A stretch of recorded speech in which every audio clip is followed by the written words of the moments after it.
আর মাটিয়ার দিকে নজর রাখবো। জাল নোট উদ্ধার মাটিয়ায়। 34 লক্ষ টাকার জাল নোট সহ পুলিশের জালে এক। মাটিয়ার খোলাপোতা মথুরাপুরে পুলিশি অভিযান। আরো বিস্তারিত এই বিষয়ে জানাতে পারবে জিয়াউল।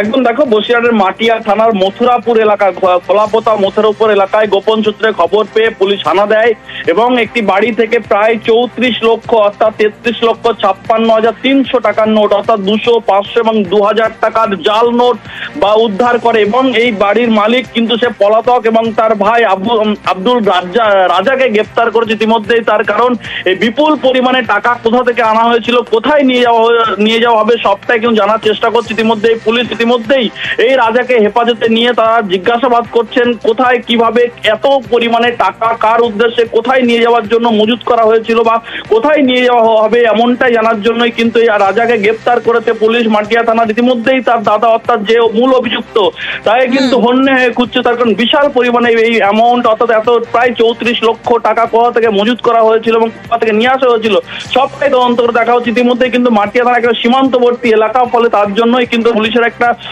ইতিমধ্যেই তদন্ত শুরু করেছে কোথা থেকে এই বিপুল পরিমাণে টাকা নিয়ে এসে সবটা তদন্ত করে দিচ্ছে মাটিয়া থানার পুলিশ। সোনিয়া।